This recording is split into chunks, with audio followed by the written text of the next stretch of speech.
Welcome to Hailey Hates Everything. Today we are transporting you back to the year of 1987, when a movie premiered that would not change the lives of everyone, and would in fact enrage a number of nerd boys.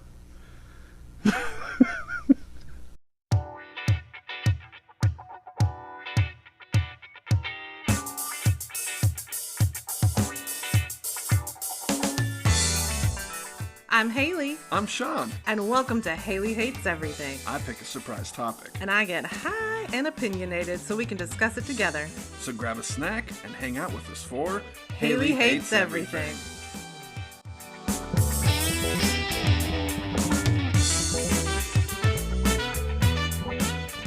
And welcome to Hailey Hates Everything. It's me, Sean, and we have a special episode today. So now, without further ado, I'll introduce the other co-host, Hailey. Hello. But hello, I'm Hailey, and we have a fun show. I am so excited. And I feel like we shouldn't dick around, but I just want to say, how are you doing? Because that's usually what we say, and it's tradition. So, how you doing, Sean? I'm doing pretty good. Pretty excited, though. Why don't you introduce our special guest? Okay, well, he is a friend of mine for decades. He's super cool. He writes his own songs, and he is our resident He-Man historian. You've heard him before. He's back. It's Brandon Mullis. Hi guys, I'm also super excited to be here today. I'm very, very excited. The whole time he was doing that, I'm sitting here losing my shit. Oh my god. It's just painful. Come on, man. Let it out. I know you're just jumping out of your chair because I'm here and you got to contain it. You gotta you can't let it go for the audience just yet because you haven't introduced me. But yeah, you felt like somebody had shot you up with Novocaine there. Novocaine doesn't work that way, but if it did, come on, man. I think that's a symptom of him being an only child. Now you can show your excitement. The people know I'm here. Come on. Yeah! Woo! Woo! All right. I'm holding up for the camera the Blu-ray of Masters of the Universe, the 1987 masterpiece directed by Gary Goddard. And I'm that's ready. what we're talking about today, if you weren't aware of that yet. Officially referred to as Masters of the Universe, the motion picture. Yeah, and see, you had said something earlier of this movie coming out and not setting the world on fire and upsetting nerd boys. I think that was a symptom of properties expanding into film and kind of being done in different ways that came along later. I think later generations probably started getting pissed off about their favorite characters. No, man, I was a 7-year-old kid sitting in the theater watching this movie back in the day, and let me tell you, I walked out of there very happy, very excited. It was definitely a different experience for a kid who liked He-Man back then than it would be if you listened to just whatever the internet says today. And we've been, boy, have we been spoiled, and we've learned how to crap on things that would have been great for us to get back in the day. How many of us crapped on the Star Wars trilogy that just came out within the last 7 years or so? A lot of us.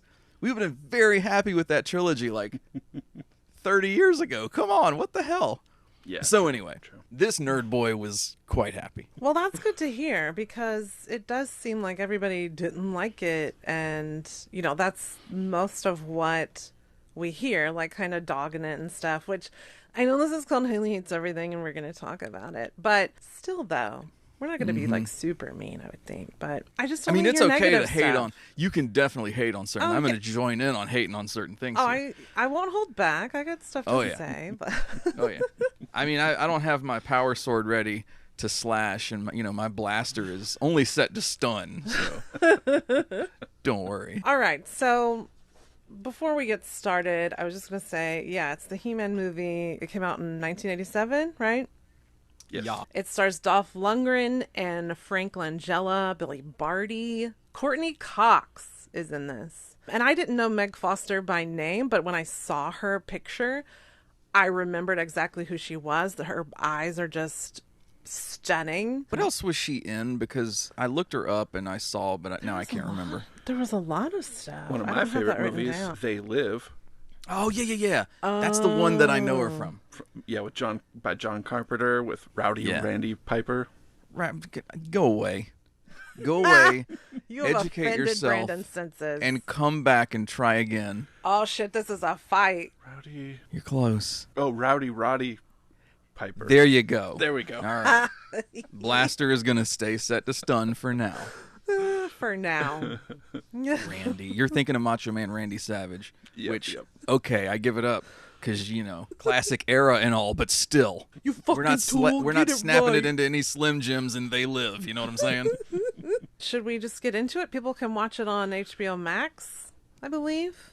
Yeah. You can get the Blu-ray like Brandon and Sean did on Amazon. Yeah. I mean, wherever if you go. you're still into the old school way of doing that stuff, well, probably look. get you a VHS copy somewhere. Oh, yeah. They got them on eBay. Fire up the old Betamax. whatever your choice. I do what you do. I'm way into physical media. I'm not even gonna play. Are you sure? Shut up. See, what you can't see if you're listening to the audio version is I'm surrounded by goddamn outdated CDs and movies and video. Yeah, okay.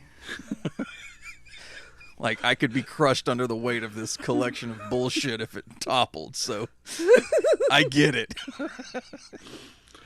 Oh, shit. So Meg Foster says that, I was reading like trivia about the movie, they wanted to do something special for Eva Lynn's eyes, but they realized that like her eyes were so striking, just the way that they look, and they were like, wow, you brought your own special effect with you. We're not going to touch. Like, we're not going to put contacts. We're not going to do anything for Eva Lynn's eyes. Like, it's perfect. This was kind of like this is like He-Man sort of meets Star Wars in a lot of ways, huh? Yes. Yeah, I Absolutely. have several things about that. They straight up just turned Skeletor's minions into stormtroopers with black armor, basically. Yeah. They had Darth Vader helmets. Mm-hmm. So we open on this like desert, and I thought it was Snake Mountain. Is that correct? Mm-hmm. Because it was Grayskull. it was Grayskull. Well, no, so what I thought you were asking was, yeah, I can see why you'd think it was Snake Mountain, but it was Grayskull. Okay, Yeah. that's an interesting way to read that question. Yeah. Because here's what the deal is with that. They wanted to make Grayskull, since it's the seat of all power in the universe or in that world or whatever, they figured that that power can either be positive or negative. It can be good or evil. So they sort of made Grayskull, like, I don't know if ambivalent is the right word, but they sort of gave it the properties or the look where it could be either. It could go either way. So you look at it and it's not just, I think we associated the iconic Grayskull of the cartoon with all that was good, just from the repetition of seeing that, and they changed it just enough. They gave it properties of Snake Mountain, so they were trying to kind of show you that this seat of power can be good or it can be evil. It depends on who Okay, I see. resides there, who wields that power. Because they just, they showed the outer part of Grayskull, and I was like, okay, that must be where we are. But then every time Skeletor or anybody referenced where they were going, they said Snake Mountain, or like where they were from, or where Skeletor was. And so I got really confused, like, because I thought, did they ever go to Grayskull? Because I just thought they always went to Snake Mountain when we were in Eternia.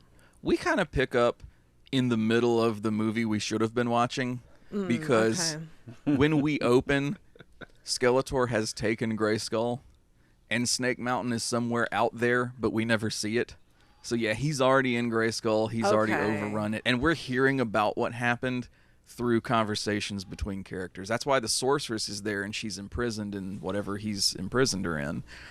Is like, he's in the throne room of Grayskull. He's already taken it. Okay, Did we see he's that? like- No. He's They didn't just have the chilling budget to there show right us now. that. Okay. Yeah. Okay.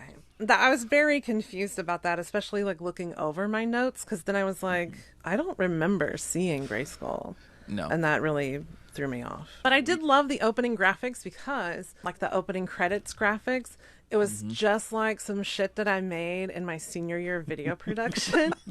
And I was so excited. Like, I could do that if I wanted to. It looked like word art. Yeah. Man, yeah. It was I loved the 1987.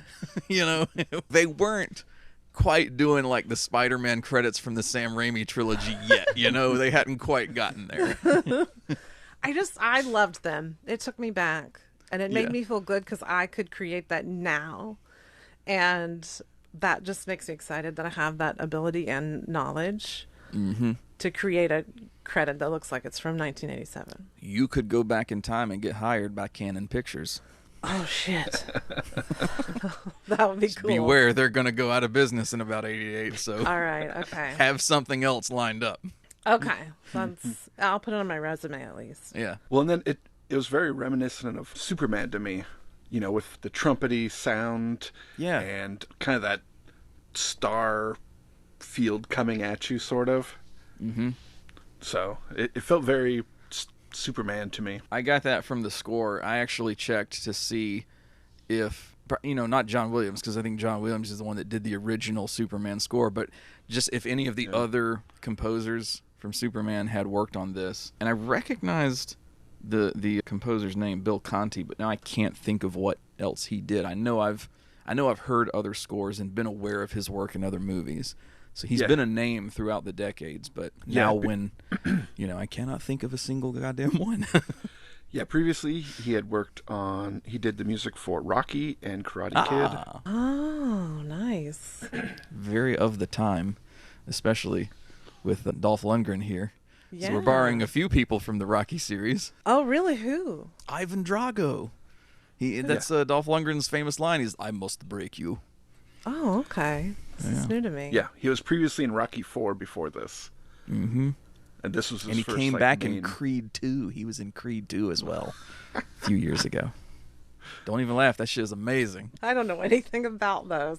I wasn't allowed to watch any Rocky movies, and my mom had a huge crush on Dolph Lundgren, so I was just like, no, I don't want any part of this. Oh my God, do yourself a favor. You got to go back and like separate any of that stuff, like separate associations from back in the day. Just watch Rocky as like, you know, the adult you are today. Okay. And just check out these characters like fresh and enjoy the story. It's like, it gets cheesy at times, but like it's a hell of a ride. I like that series. Okay. I'll have to check it out. Mm-hmm. There's Drago there. So there's He-Man as the evil Russian. Interesting. It was the height of the Cold War, so anything Russian. It's kind of like today, anything Russian. Not so good. And this would have only been a couple of years before He-Man. I think Rocky 4 came out in like 83 or 4-ish. Oh, that is not a good haircut. No. But it is very, I mean, it serves the character. Yeah, Like, it does. You definitely are like, is that dude Russian? Yep. the red trunks with the frickin' hammer and sickle don't hurt either, but you know. No, it's that hair and face that would tell me. I'd be like, "Ooh, is he Russian?" Yeah. That would be my first thing. Does that make me racist or like? You know, I don't think if you're just talking about some other random white dude, you know. Okay. I don't think Twitter's gonna care. Whew. All right. It's like, shit, should I have not said that? We as a bunch of whack honkies can badmouth other whack honkies. It's fine. Oh, that's good. You know. Because I've been doing that for a long time. Yeah. I mean, the day that we lose that right, I just don't want to live on the planet anymore.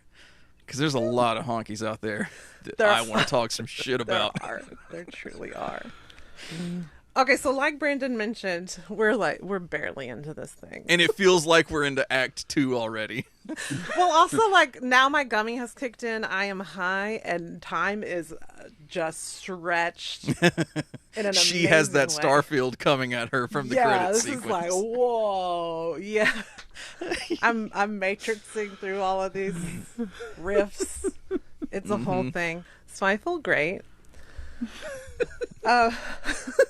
So like Brandon said, there was a lot of Star Warsiness about this.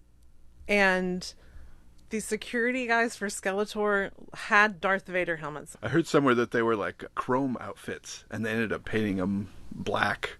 I forget if it was like a filming issue or they just wanted to make them more menacing or something. Interesting. Because all the Evil Lyn stuff is chrome.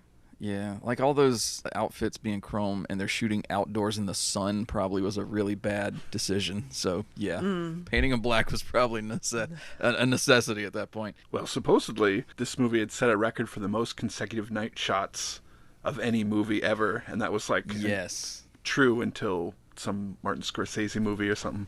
Yeah, one of the things that made Dolph Lundgren say that this was a miserable experience for him was they had 2 months of night shooting. Jeez. Because, like, the whole fucking thing basically takes place over one night in L.A. or somewhere outside of L.A. So Yeah, it's not even 24 hours. yeah, I mean, you can count on one hand how many scenes I think took place in the daylight, and that was like the graveyard scene, the chicken place or whatever. It's like not a lot happens when the sun is up. So That's true. I think it happened over a period of like 2.6 chromons. I'm gonna need you to do some math. I did hear somebody mention a parsec. I was like, did we consult Han Solo because he knows about some parsecs? Gosh, I didn't hear that. And how quickly the Millennium Falcon can navigate them. Speaking of other movies that we were borrowing from, I think in the beginning when this fight that Haley's talking about is happening, we like went into the Shire because we go into the Hobbit world to find Gwildor, and there's all these places with doors about like 2 feet tall. Yeah. And so we borrowed a little of the Hobbit or Lord of the Rings, which wasn't, like there was the cartoon, and that was kind of a big deal back in the day, but it hadn't become the massive like cultural phenomenon that it would become like 15 years later yet. So, and of course, like every movie back then needed Warwick Davis in it, but I guess they couldn't get Warwick Davis, so they got, what did you say his name was? Billy Barty? Yes, they got him, who was very close to Warwick Davis. There were times I swore that was him. Because, man, Gwildor sounded like the Leprechaun a lot. In my notes, I just call him Leprechaun because for the longest time I couldn't tell what they were actually calling him.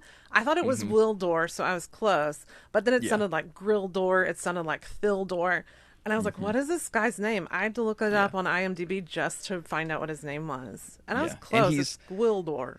Yeah, and he's obviously a replacement for Orko because they couldn't figure out how to, on their budget especially, but in 86 when they're making this, how do we convincingly make an Orko who's going to be in the entire film? There's not a good way to do that, so they kind of substituted Orko right out and brought in this new character, which worked pretty well. I mean, I don't remember booing that like as a child, going like, what? I was cheated out of an Orko. Come on. I said that.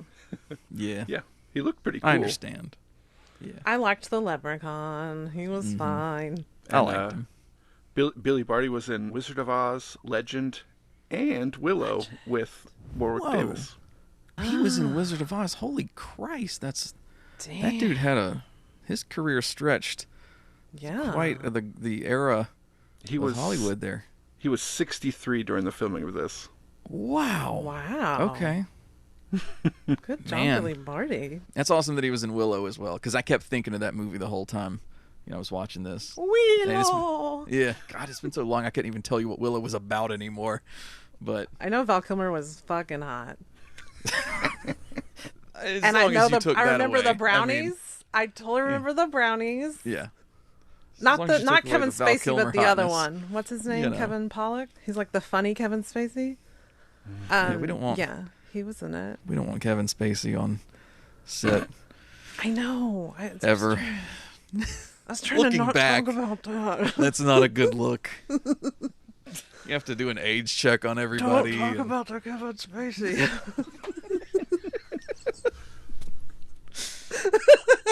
Oh boy. Oh shit. Okay, so also like Brandon said, I keep trying to come back to this because I'm trying to keep it together. Not gonna happen. We come into a story that's already going on. Like Skeletor's like, I got this bitch. This is my throne. I'm up in here, and he's trying to fuck shit up, right? So this he pretty much already has at that this point. Is happening. Yeah, like he's fucking up more shit. He just wants to capture He-Man and like do some stuff to him. When you said I got this bitch, I thought you meant the sorceress because he's got her in prison. I was like, that's a hot take by Skeletor. That's, man, you need to watch the misogyny Skeletor. It's okay to overtake Grayskull, but do you have to call people the B word? You know, she was a cool bitch, but was she that bitch? No, I wouldn't say she was that bitch. Evelyn was probably that bitch. I think Evelyn was that bitch. Because, by the way, like, we meet Evelyn. We're in the castle. We're talking to Skeletor. Waxy as fuck. And we see Evelyn. She's got the chrome dome. She's got this cool outfit I thought she was like the poster 80s lady look. You're not going to talk about everybody's outfits. And she had the pale, what was that video? The 80s video. They were all wearing black. Oh, the Robert Palmer thing? Robert Palmer, yeah. Yeah. Okay. Addicted to Love.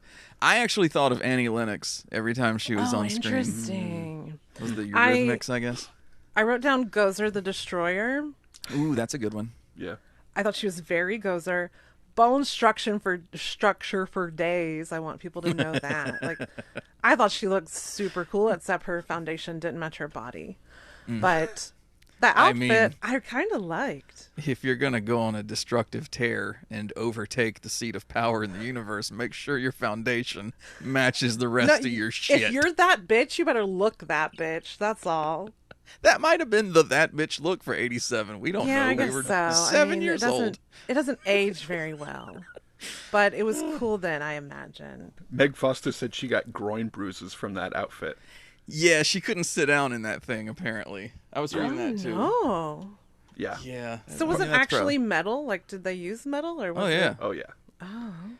Clearly not for Man-at-Arms' outfit, because that thing looked plastic as fuck. It looked like he cut up a trash can and made his armor. But for Evelyn, apparently, they went all out on the budget and they gave her metal. What about Tila's metal thong? Was that the metal, actual metal? I would have gladly checked for her just to see. That thing looked painful. It was like right up her ass. This was like supposed to be metal. I didn't. Like, hey, her whole thing. I've been assigned to you as your comfort liaison. How's the metal thong working out for you?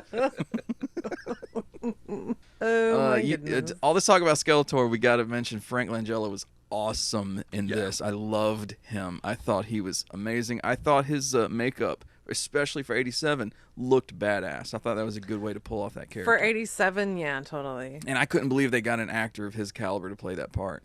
And I feel like that's the thing about this movie is I don't think anybody wasn't doing their job. Like I felt like all the actors were doing it. They were giving it what they had, you know? Which I think also makes it fun to watch. Yeah. His son was such a fan of Masters of the Universe. He was kind of familiar with the character, so when he was offered the part, he was like, I have to do this because, you know, he knew how much fun he could have sinking his teeth into it. And he brought a lot of himself to like some of the lines they put in the movie and things like that. But just to see like the joy that franchise brought to his kids, he was like, I really want to be a part of this. And it's for decades, it was one of his favorite roles he ever played. He frequently mentioned how much fun he had playing Skeletor. Damn, that's cool. Unlike Dolph Lundgren, who was just like, fuck, it was miserable. We were shooting in the night all the time. Bleh. I bet he got chilly because he only had undies on. Yeah. Sorry, man. Go back to, you know, the action franchises of I talk shit, but I love like Schwarzenegger and stuff. Anyway, my point is, like, you got this great, like, you know, Mount Rushmore icon of actors, and if he's having a great time and enjoying it, suck it up, Lundgren. Just enjoy yourself. You know, Indeed. Work alongside this master and have a good time. I order you. I read something or heard something where Lundgren was dating Grace Jones at the time, and she was the one who pushed him to do this movie. Wow. Wow, that's crazy. The only thing I know her from is the Conan sequel with oh god, it was Schwarzenegger, but I think Andre the Giant was in it and stuff. It was like so crazy. Wilt Chamberlain was in it. I think I've actually seen that. Yeah. And so Grace Jones was in that. Like they were trying to protect some little princess or something, and it was just so weird. Like that first one's so good, then that second one was like, what the fuck is happening? Why is this a movie? I was also confused as to where He-Man and his homies had been this whole time. Apparently, so they took some of the. You remember the last time we did a He-Man Spectacular? I was talking about the fact that like in the original source material, he wasn't a prince who became He-Man. Sometimes he was this wandering barbarian, right? Oh, so they brought okay. back some of that. Like they didn't ever reference a Prince Adam thing or that his parents were royalty. So I think he was just this kind of hero who was there for Eternia when he was needed, and he was kind of a vigilante. I don't know if that's the right word, but he just kind of patrolled, made sure things were in order. If he needed to step in and use the power of Grayskull, he would. But, it wasn't a situation where he's got to go back to the palace and be there for the king and queen, and Teela's his guard. I didn't really get that vibe from it. But they didn't really explain much other than he's just kind of this protector for Eternia. So the best I can tell you is he's kind of out and about, and this attack happens, and we kind of catch up with him and his dear friend Man-at-Arms and Teela, and they're trying to kind of figure out, what do we do to pick the pieces up? Where do we go from here? How do we stop this maniacal plot by Skeletor? That makes more sense to me than him worrying about the prince aspect. Mm-hmm. Because of course, we see him raise the sword and call on the power later, but I think that was more to just regain the strength, regain the power of Grayskull, but not it wasn't a transformation thing like it had been in the cartoon. Yeah, nothing happened except shit lit up, which was cool. I mean, like he had been severely beaten down by Skeletor. We're jumping ahead a bit here, but he this kind of brought back the like if his health meter, if this was a video game and his health meter was down to like nothing, then calling on the power like refilled that shit back to full. I felt it was sort of like taking ownership, like he got the lease back or something, like that's it was sort also of like that. what it felt like, because Skeletor had it up to that point, so it was partly that. Here's the other thing, is that He-Man has the sword, but he only ever uses the sword when he's fighting Skeletor. Otherwise, he grabs somebody's laser gun, or he has a gun that he's shooting, which he I had thought his was own really blaster. odd. Yeah. Oh, he had his own gun. Well, no, he used the sword when he was on the little like flying sled things, like. But it's only against like Skeletor's dudes and Skeletor himself. That's pretty much the only people he's fighting is Skeletor's dudes and Skeletor himself. It's not like he walks into the 7-Eleven and there's a dude robbing the Eternia convenience store and he's like, power sword out, drop the gun, son, Look, I don't know what happened when on the other parts of the day that we're looking at here. He might be using that sword all the time. But he barely used the sword on these dudes, is what I'm saying, is like he always had a gun of some kind instead of his sword. And I was like, dude, you've got a sword, you know how to wield it, like just use it. These guys would be better chopped in half than some fireworks come out. Yeah, maybe, but this was also a post-Star Wars world, and kids wanted to see lasers flying around. Yeah, and it was very Star Wars-esque when he took out the soldiers to save Gwildor, and he's reflecting their laser bolts with the sword. I gotta say, Courtney Cox was a good actress. I wonder if she went on to do anything else. She was fucking cute as a button in this. Yeah. I mean, did she... cute. Did she go on to be in anything else, like in her career? Was this kind of her She married an Arquette. I mean... At least she married into acting royalty. Funny that we mentioned Leprechaun earlier, though, because Jennifer Aniston also got her start in a movie with like a little person in heavy makeup, because she was in the first Leprechaun. Yeah. So like... I don't know if this was Courtney Cox's first movie, but I'm not aware of much that she did around this time other than this and something else. When did she do the Bruce Springsteen video? Oh, that would have been probably the year before. Yeah. Yeah, something like that. Because I think that was her like first thing ever. 2 years before this Max, or 2 years before the making of this Max, because that album came out in '84, I think. Okay. So, and they were making this in '86. This was her first starring role in a movie. Yeah. She'd been in like some TV movies and TV shows, like guest appearances and stuff. So now we got to find out what Lisa Kudrow's first movie was, and was she in that shit with like one of the Munchkins from Wizard of Oz or something? That would be super cool. Yeah. So okay, the Leprechaun, Gwildor, has this thing that he's invented. He's an inventor and a locksmith. And he has this thing. Now, here's what I got to talk to. Why are you laughing? Well, like, it cracked me up. Like, he's a locksmith, but then he's like, I remember the days when we didn't have to lock our doors. Oh yeah, he was very against locking the doors for a locksmith. Is locksmith Well, you said just he a was- recent thing? He was 63 when he filmed this, so he was firmly in the, I remember when this was all forest, he's just got to tell you, like, let me Yeah. tell you how big a bag of candy you could get for a penny, So I want to understand how this device works. This device opens portals, which is super Yeah. cool. It's But a it was portal like device. it was but like a it seems- synthesizer, but it was like you had to play notes to get to somewhere. And how do you know what notes go to places? I don't Yeah. understand. So instead of coordinates, he's using tones. He's using like you said, notes or melodies, which I think is a really cool concept. But, I guess each place and time has a melody or a series of notes that represent that, time and place, and that's how you travel. It's they didn't really go into this is how that works, but it's a cool as shit concept, and it's not something that I've seen done, I don't think anywhere else. So it's pretty original.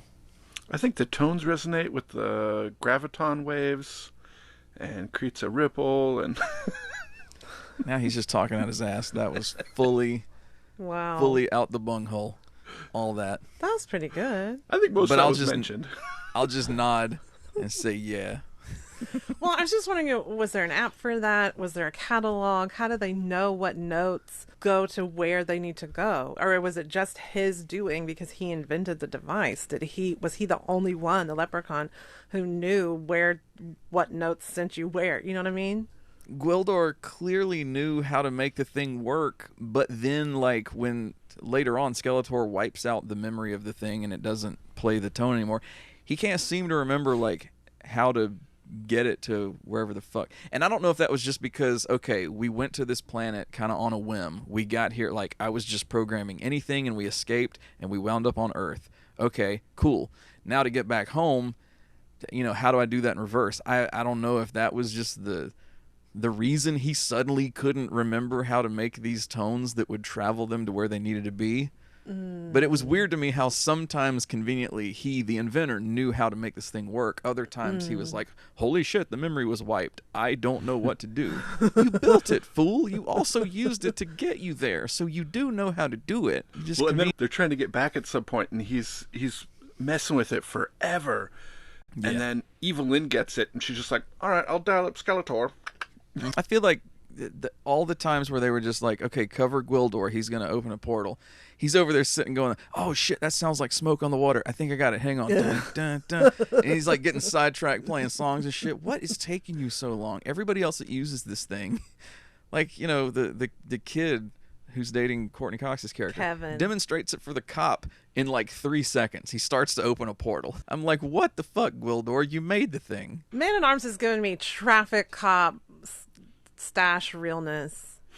Yeah. He's got that, like, Sunday realized how fast you were going look to him. Yes. If you put some aviators on him, I would not want to get pulled over by that motherfucker. No way. And we didn't even talk about how He-Man looks like a Roman soldier. Does he? To me, anyway. He's got the cape and the boots, but then the little briefs and the harness. It gave me Roman soldier. And he's always greased up. Well, I mean, He's dirty this entire movie. dog, they came from the desert where, like, a massive attack had happened. Okay, He's you know constantly what? physically exerting himself, so he's sweating all the time. I mean, dude's a hard worker. It's not like he's stopping to take a shower, like yeah, in and I between guess scenes. this does happen in like a night. So Yeah. whereas Tila never went to the bathroom even after she ate a ton of ribs, We don't He-Man's know never that. clean. We can't account for her entire, like, 24 hours in this movie. She probably slipped away to the ladies' room at some point. She is wearing armored leg warmers and heeled boots. She's got on a full body spandex suit, the chastity belt, metal thong thing. Then she's got several harness situations here. That bitch Dog, is there going was, to need like- help to use the bathroom. There was like an entire hour between the chicken scene and the aftermath of that attack at the school that we don't know what the fuck they were doing. She could have easily found the 20 minutes or whatever that it took to get all that shit off, take a whiz. You think she's going to digest ribs in an hour? I don't know. Do you think she's gonna need to get rid of the ribs in the same fucking like 6-hour period? No, I think she can hang on to that. I think as much running around as she was doing, it's gonna kick in unless the adrenaline is just like, don't use the I bathroom. think, like, she's probably gonna be able to keep it composed until the fighting's done. Is all I'm saying. She's a fucking soldier. She knows how to do this. This ain't her first rodeo, and if it is, she's definitely got her game face on, because she does not have the look of somebody whose first rodeo this is. It looks like she's been around the cosmic battle scene before. Those bangs are serious. Yeah. They're very serious. I had those bangs too, I think around this time. Did you have the metal thong? No, I didn't. Not at that time. While we're talking about the chicken scene, Gwildor's my spirit animal. That dude took his grappling hook out, stole the chicken out of the back of the people's car. Yes. It's like, I need to take this dude with me. Now, did He-Man and Leprechaun have grappling hooks? Because later on, He-Man has one. Yeah. And I thought Leprechaun was the one that reached back and got the device when they went through the portal to get to Earth. And then later on, He-Man had a grappling hook. So I wasn't sure who it belonged to or if everybody had one. Is that like a basic tool of the time? That's not the most flattering picture of her thong. Sean pulled up a picture of Tila's thong, and I'm just saying, like, there's better shots. You know, that's like the costume. Yeah, but you get the idea of what you do she's get the wearing. idea. Like, I don't know that I'd be the most comfortable, you know, fighting the forces of evil in that. No But, shit. But to Haley's point, I think that probably there were more than one grappling hook. I'm guessing that any self-respecting He-Man would not want to leave home without it. But, you know, Gwildor's an inventor as well. He might have made his own damn grappling hook. Okay. Duncan had the grappling hook after they went through the wormhole. Maybe everybody has one then. Yeah. Because I can't see them just passing that around just in case that person needs one. And, you know, until this talk of the metal thong, I was going to say it's actually kind of, I thought it was refreshing that they didn't seem to really have sexualized her. Like, she wasn't wearing, you know, a bikini that was supposed to be armor and all this crap. The thong is, let's just... It's the least of our worries. we can get into some serious what the hell was the design choice here. But, I mean, she's, like, covered head to toe. She's really portrayed as a badass. Nobody's, like, ogling her. There's no point where she's ever made to look weak and needs, like, one of these guys to help her out. And this was 87, so to think that was being done on film at this point is kind of refreshing, and nobody really ever mentions that. That doesn't get called up when we talk about, like, strong female, like, characters or warriors or anything, you know, being portrayed in movies.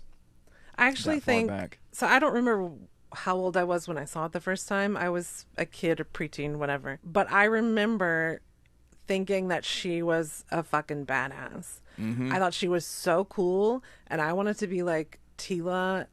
And I just remember that being one of the first times I ever saw a woman in a movie that wasn't some kind of sexual object. Right.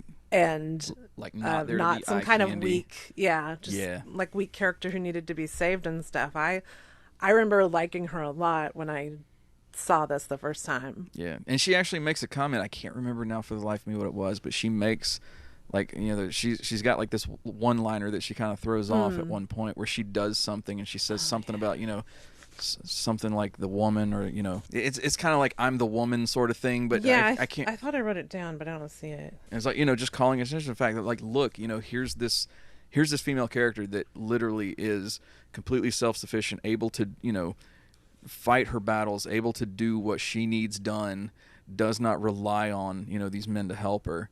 And she just, at one point, just calls attention to it right on screen, where that wouldn't be a thing I would see become like a trend for another 20 years or so.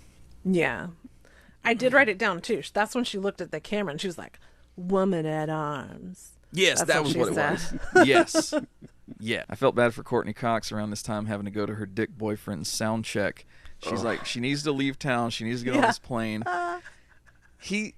He starts, when we are introduced to him, he's a bit of a dick, like, you know, talking about this food that she brought him, and it's not very romantic and whatnot. But then, like, I just, at that point, I was like, why are you wasting time going to this asshole sound check? And where's the band? There's no sound guy there. Nobody's checking these people. He's just playing some bullshit on a keyboard. He's not very good at it. I was like, get away from this guy. Go get on your plane. Don't worry about him. He redeems himself later, though. But God. Yeah, he ended up not being too bad. He was a little I was Doogie like- Howser-ish to me. He was very Yeah. young. I was like, your music sucks, which is fine because your gear's gonna get destroyed in that big fight later. But you know, hopefully the gear getting wrecked pushes him toward a more gainful career doing something like plumbing or whatever, because he ain't got the music in his soul. Well, when they went to see, this is a little bit later, but when they went to see the music guy, he finds the device. Well, Courtney Cox, we haven't even talked about her. She comes in. Her parents are dead. They died in a plane crash. Part of their date is to go to the cemetery so she can tell her parents goodbye. And he said something fucking douchey. Oh, yeah. So she's like, oh, my parents died in a plane crash. I think it's my fault. And he's like, some things just happen. And then when she's like, I wish I could change it. And he goes, well, you can't. It's not a fairy tale. I'll tell you my memory of that. Now I don't have the words in front of me. I don't know what was spoken there, but what I took away from that was she was blaming herself for their accident because she had made some excuse to see him, the boyfriend. Right. And so they go away in this plane crash. He says something to her like to the effect of, they wouldn't want you to continue blaming yourself for that. They would, you know, I don't have the words in front of me. You may well be right, but I got something different from that scene. If I think back to what I saw, it was more, you know, I know this happened and it was horrible, but they wouldn't want you to feel this way. They wouldn't want you to spend the rest of your life feeling this way. Yes, it happened. And sometimes these things do happen and we can't control them. But, you know, you do have control over your destiny. You do have control over, you know, what you do today and tomorrow. That was kind of what I took from it. But that might not be what was written, you know? So, it's just kind of the... I can understand how you would see it that way. Mm-hmm. That is not what I took from I it. know. So that's why I say, like, I wish I had the lines in front of me. I don't hate Kevin completely, but he did start out being kind of douchey. But especially this scene, I definitely feel that he was. where he was like, okay, yeah, you know, he was a little comforting. And I was like, he's just mad that you're at the graveyard on this date and he got fried chicken again. And I guess you're not even going to bang him before you go to Jersey or whatever. So he's like, he just, you know, like, okay, let's get this done. But he was comforting her a little bit. It wasn't super believable. And then when she's like, I wish they weren't dead and I wish I could change it. And he's like, well, you can't. Like, he's done trying to be a good guy. Yeah. And now he's just like, let's go, okay? So and first that's the fucking what it chicken. seemed like. Now Like, we got to Kevin, hang we out don't with your like. parents. Jesus. When am I gonna get some action? Mm-hmm. You know, come to my sound check so I can play this terrible 3 notes for you that I guess is gonna constitute my sound check. Yeah. You know. And Come on, dude. This ain't about you, man. This is about your girlfriend, Monica. Yes, I know her name is Julie, but she's played by Courtney Cox, so I'm going to call her That's true, Monica. that's true. This is Okay. about your girlfriend, Monica, and she's only got X amount of time, you know, to hang out in Dime Store LA or whatever the setting is here. And you need to make it count. Don't be a dick. Don't insult the chicken she brought from work where she busts her ass, you know, doing what she can do. Y'all are high schoolers, too. It's not like you're supposed to have, like, a fucking career in, you know, rocket science at this point. So just be kids, man. Until the forces of evil attack. Then you got to rise to the occasion. So, okay, he finds the device in a crater in the graveyard, and he's just like, hey, cool, new instrument. It I'm didn't gonna even occur to I'm gonna him, take you this know? and do- This device may have passed away, and somebody just didn't finish burying it yet. They were in a graveyard, after all. Just grave robbed the cosmic key. Like you said, he learns to play it, like, immediately. It starts making Yeah. noises and shit. He's fucking, like, doing Mozart on it and shit. He can play Yeah. that thing better than his actual instrument. Right? Yeah, he was, like, down. So, okay, here's what I wanted to ask you. This is my question that came up. Mm-hmm. Is he takes it to Charlie at the music shop, the instrument Who I shop. refer to as young Elton John. That dude straight up looked like young Elton John. Yeah, the whole outfit. The Yeah. leather hat, the leather pageboy hat, the embroidered jacket. Yeah, he straight up was like Elton John from about 1969 or so. Okay, so here's what I wanted to ask you. Is Mm-hmm. that what music dudes look like in a shop like No. that? Is that... No. Okay, that's all That's what fakery. Elton John looked like in 1969. No, I get that. But I've never seen that. I never seen no shit like that at a music store. Okay. Usually, see how I look right now? Dudes look like this at a music store typically. It's like Oh, okay. there's a guy with some long hair wearing a t-shirt, He's just, he looks like he could either be a musician or a dude who, is not working for a while and is about to ask you if he can borrow a dollar. Oh my That's God. typically dudes in music stores look about like this. Okay, now how many have beards versus are more clean shaven like you? A shit ton of them have beards. I've never had facial hair just because I can't really grow it. I would never be able to pull off what Sean's doing there. That's just it's not a thing for me. A lot of them I have imagine beards. like kind of a scraggly beard, like the really tall guy from what's the song? And then you would know. Fuck. And he's super tall. He's like That guy. 6'6". No, And I don't think know. it was 3 guys. I want to say like early 90s. I met him when I lived in Boston. What kind of music did they do? It was like kind of rapish, kind of like Everclear from Jump Around, Oh wait, House of Pain. House of Pain, oh, that sounds right. Jump around, jump around. Yeah, Everlast, but yeah. Everlast. There we Oh, I go. think I have this. yeah, that is House of Pain, right? Yes. In fact, hang on. That Got was it the here. tall guy's name.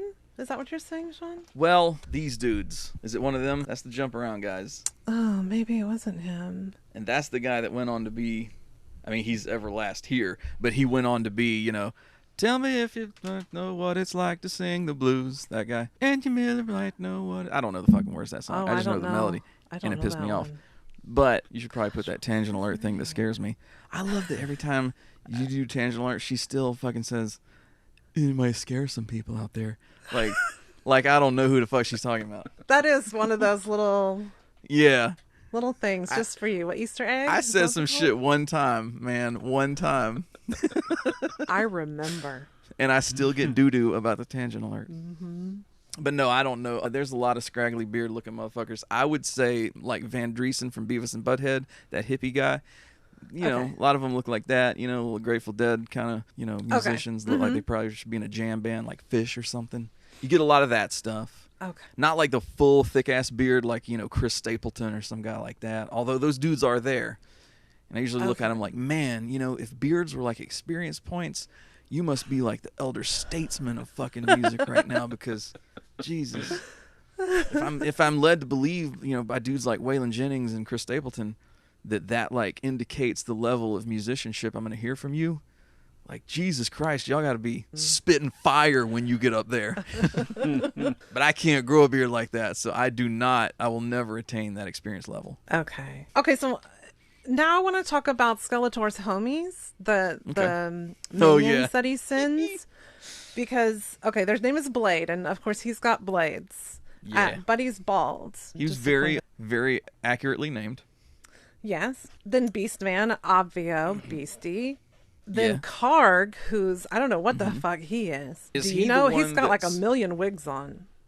Is he like, he's supposed to be like a little bat-looking guy. His bat ears are like sticking yeah. up through his A wig. bat? Yeah. But I wouldn't have known that unless I'd looked him up in my handy. I thought he'd just name him Character guide. Bator. No. That wouldn't. I know you think that's how it works, but no. That seems like that's how it works. I mean, something like Batman would be good. We should But check that and was see if that's taken, already. though, see? That might be trademarked. Yeah.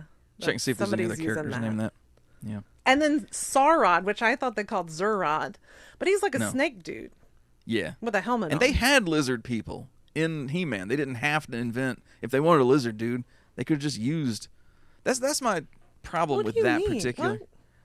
They had King Hiss and they had some guys that were like snake people. Oh, King Hiss. Oh, Yeah. Fuck, I forgot. See, about that's him. not fucking Snake Ore, which you were saying earlier. But my point is, like, we finally get down to business. Skeletor is going to send his minions. And it's like, here's Beastman and 3 no-name jabronis that you've never heard of. So they invented these guys. And Blade, I was impressed with. I thought Blade was cool. I think Blade kind of got embraced by the fans. They liked him enough that he started showing up in other comics and stuff, and he got a figure later when they did the classics line. But these other characters, I was like, what? This is the best we got? Like, you couldn't have just fucking dusted off made something from the cartoon work? So and Beastman was in the cartoon, yeah? Like he was a regular. he looked different. He was orange, but yeah. Yeah. And more human-like. Like Yeah, he talked kinda. in the cartoon, right? Yeah. he would kind of growl talk, Okay, and he can't talk in this. He understands words, but he doesn't speak them. He's like your doggy. He knows what you want him to do, but he can't tell you how he feels about it. Finn has his attitude, quite honestly. Yeah. See, here's where you can see Karg's kind of like bat ears. Yeah, Okay. And the little nose. Okay, from the Yeah. profile, I would say, okay, he's giving me bat. But from straight forward, he just looked like a weird thing with big hair. I thought he looked like the Grinch. Interesting. he kind of does. Yeah, his face. The profile for sure, yeah. Yeah. I see that now. Some fucking guy working on the Grinch prosthesis with Jim Carrey like years later was like, what I was always a big fan of was that Karg from goddamn Masters of the Universe. You remember that shit? No, perfect. I'll take that. We'll put that on Jim Carrey. No one will ever know. So they fuck up the whole school. Every inch of that school gets lit on fire, which they almost burned down the actual school making the movie. The director tells that story. Yeah. Oh, really? So he was like, there's one shot where they're leaving the room and you can see the whole gym floor is on fire and the flames are getting very high. And he's like, so it started to catch the roof at that point, but we were able to stop it because we were allowed to do X amount of damage and we were going to pay for whatever repairs, but we almost caught that building like full. He goes, I can laugh about it now because we didn't, but yeah. They about fucked that school up. God. Well, the thing that I found crazy was that, okay, so Kevin leaves Courtney Cox at the school. He goes to the music store to be like, dude, check out this Japanese synth I found in the cemetery He in a wants crater. intel on that cosmic key. He wants to know if his friend at the music store recognizes it. He has no idea that the school where his girlfriend is hanging out is about to be attacked by some intergalactic thugs from Skeletor's posse. It's just not on his radar. Yeah, so what I'm trying to say is he goes back to, he finds out that the school's on fire. Oh, fuck, I left Courtney Cox there. He runs back or drives his fucking car back. I don't know how far anything was from each other because sometimes it looked like they were still downtown, but then he comes back in a car and I was like, did you need to drive there? Yeah. But then by the time he gets there, everything's already happened. He-Man's put the beat down on the bad guys enough that they can get away. And then Principal Strickland from Back to the Future is there, but now he's a police detective. And he's like, you're not going anywhere, slacker. Come with me. And what the hell's this key you got, huh? See? Well, yeah, and it had only been 10 minutes. Like, Kevin comes back. The cops have done their job. He's like, I left my girlfriend in there. And they're like, what? And he said, 10 minutes ago, I left her here. And they've already gotten to the school. They've combed it completely with a dog. They haven't found anybody. They've put the fire out in 10 minutes. Yeah, so now what the cops did would probably require a little more than 10 minutes. I was going to say, him going to the music store, that attack happening, and, like, I can see the attack being quick enough. That could have been a 10-minute round trip for him. But, yeah, if the cops were going to comb the whole place, that probably needed more than 10 minutes. Everything was But I done. can buy it for just the attack and all that shit.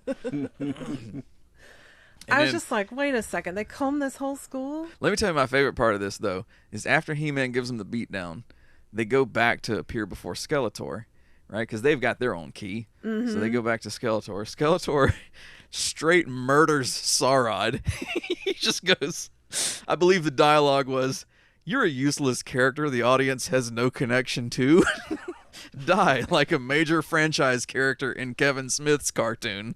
Just, I'm going to kill you right now, and we're never going to see you again. Skeletor just straight up off that dude.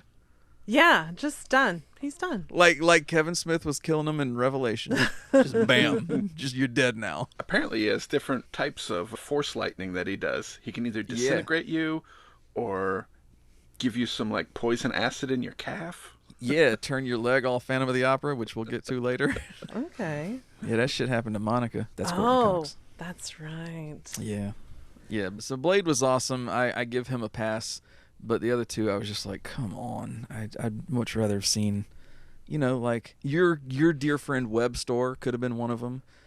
Stinkor, the skunk guy, that would have been nice. They could have used Triclops, the dude with the 3 eyes that would spin around. That guy was awesome. I liked him. Merman, for fuck's sake. Could we not just put some gills on a dude and send him into this live-action movie and call him Merman? We could have done that. When they warped to Earth anyway, they landed in a damn swamp. So Merman could have jumped in there. He would have felt right at home. Come out, done his business. Gone back to the swamp. Here's who I really miss. Snout, spout, spout, snout. That dude rocks. You had it the first time. I like Spout, snout.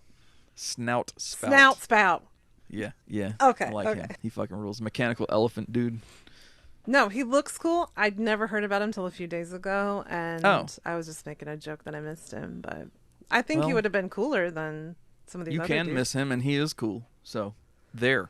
Okay, well, you put me in my place. I did. I want to say, too, it hurt my heart watching that music store get trashed. Actually, I think I'm jumping ahead now. That's after the... No, It's we're after the about that. I gymnasium think thing. we're about in that area. Because they basically, everybody chases everybody down the street to the music store where we had just been a second ago, and then a massive battle takes place. Because now Eva Lynn and her forces have arrived. They've brought, like, stormtrooper backup from Eternia. She's on a flying barge. They just obliterate so many beautiful acoustic guitars. I was crying. Oh, that one. I was worried about the damage because Yeah. all the guitars were hanging so lovely on the wall, and that did And, not like, after end the well. battle, like, young Elton John looks out and he's like, "Oh, my store," and I'm like, I feel that. I know how that dude. Like, if like a guitar got trashed, I would cry. I'd be like the single tier Indian, like in the litter commercial. Damn. But Wow. this dude, like, his whole store's worth of instruments, I'd be like, fuck. I would fall to my knees, and it'd be like that Wrath of Khan scene. I would just So they end up in the alleyway, right? Or is this after that? And you the talking about- Leprechaun has, in a very short amount of time, found a classic car and redid it so it has no carbon footprint, and some kind of, like, the device drives it or something. I couldn't understand what was happening. I feel like that comes after Is this after the fight? something very important. When they're in the music shop, that's when Evelyn does as her mom. As like, you need to get me that key, girl. Oh shit! Evil We Lynn. forgot that. Eva Lynn disguises herself as Monica, that's Courtney Cox's mom, and just appears to her, draws Monica out of the music store, and then in this, like, back alleyway, Eva Lynn is like, "Hey, Monica, I know I've been dead as shit for a long time, but you know that weird thing from outer space that you and your friends have? I need that. No reason. It's totally in character with the mama you remember, right? So just go get me that thing and bring it to me." And Monica's like, "Totally, yeah, I'll go get you that. I'll be right back." Even though Gwildor's trying to make a portal with it right now. And she just buys it. And she just does it. And Evelyn knows to do this because, for some reason, when Crag and them went to go ransack, I guess it was Julie's house when Kevin was there with the device. Was that Julie's house or his house? Yeah, and I have problems with that because, like, she's leaving town that day, but her house has been sold, all the furniture's still there, and food in the fridge. I thought he was at his house. I don't know. No, it was her house because they went to, because he told Lubix or whatever, like, "Oh, my girlfriend Julie was in there," and he's like, "Let's go to her house." Oh, that's when he Yeah. was like, "No crapping around," and I thought that was hilarious. Maybe they sold it furnished. I don't know. I mean, that's a thing you Okay, can well, do. So When Crag rolls up because they're looking for the device, I don't know why he was so, like, they're doing a police search. Everything is being searched. And he was so drawn to this article of this dead girl's parents. Like, I know she was in it, and that's when he recognized something, but I don't know why that's exactly what he was looking for. Like, it just seemed odd that he would be Yeah. drawn to this box of papers when that's not exactly what they were looking for. I feel like it's one of those situations where the movie is just kind of boiling down the search to the essential shit you need to know. Like, he probably tore that bitch apart, and then all we're seeing is the important scene where he finds something that he can use instead of, like, oh, here he is going through drawer number 75 and nothing happens. You know what I mean? We missed the part where he comes out with Julie's mom's vibrator, and he's like, "I found this." What? I didn't see that. That's the link Sean found that he's going to show Oh. us later. You're making shit up? Yeah, he's making shit up. Fuck. God damn it. You honestly think in this fucking PG kids movie they just I ran out mean, with... it's a funny gag. Yeah, it is. But Lubick or Pubic or whoever just said no crapping around, and they're going to show a vibrator. Come on. Look. can't even say farting around. That's at least something people were saying. Like, you know, I remember my friends when we were kids, we would be like, I'm just farting around at blah, blah, blah, you know. Yeah. Gotta give Lubick some dumbass thing nobody said to keep it PG. So anyway, we were talking about Monica in this alleyway, and she fucking gives the key to Evil Lynn. So I would assume the dialogue we didn't see was Monica goes back in the music store and says to her friends from Eternia, hey guys, bad news. I just gave the cosmic key to Annie Lennox in the alleyway there. Say, does it feel to anyone else like we're just walking on broken glass? Oh my God. The Annie Lennox reference. But also, Lord how do we get out of this situation? I have created a bad thing for us to overcome now. Yeah. And that sets off like 30 minutes of chasing the fucking key. Okay, so during this time, I'm harking back to my notes. I understood that when He-Man and them would roll into a room, they'd come in first really fast, and then they'd pose. And then they'd look around. And then you'd be like, everything's clear. Anybody notice this? I did not catch that. Maybe they were trying to go viral. Maybe this was like a Eternian TikTok thing that they do. I don't know. Well, it was the director's first movie. He'd done more like theater production type stuff before that, so it would have been more like theater. That's true. It was a little possibly bit more. That, but also, you know, a lot of these like sort of superhero-y kind of films at that time, I don't know, like I feel like they were trying to be like very comic-y and also, you know, like almost make the iconic still shot that you would imagine in your head, but in live action, you know. Okay. It's like, and you see it today, even when a superhero in a movie jumps down from somewhere high up and lands in that superhero pose. It's just, it's the same thing. It's like, yeah, people wouldn't really do that, but we need to pose because we're heroes and this is a larger than life movie. You know, it's one of those kind of things, I think. Yeah. Oh, that makes sense. I get it. Because you can still frame that, and there's like one of your, you know, like lobby cards. Kids, these are old methods that people would use to advertise films. So in like 1987, a still frame from the movie might appear in the newspaper or on what they called a lobby card. So you're in the theater buying your popcorn, and there's lobby cards that show you these movies, and you're like, holy shit, do you see how those guys are posing when they just ran into that room? I want to see that movie. Yes. That's how it worked. You have been schooled. Yeah. Okay, so can we also talk about how Leprechaun came out looking like E.T. from the closet? He had the little flower hat and everything. I didn't make that connection, but yeah. Yeah. I was like, he looks like E.T. He looks cute. Said fucking something about native clothing. Yeah. Yeah, he was like a boa and a flower hat. And also... He should have fucking held his finger up. Ouch. Glowing. And I also Wildor's head like extends, his neck extends like 3 feet. Jesus, Masters of the Universe, I think you're borrowing pretty heavily here. Yeah, definitely. There were so many references. I tried to pause it when Evil Lynn showed Skeletor basically on Google Earth, like, where's the key? You know, she put it up on the big screen. And I tried to pause it to see like whereabouts this is. And the best I got for you is they shot it in L.A., so I'm guessing it happens in and around L.A. Okay.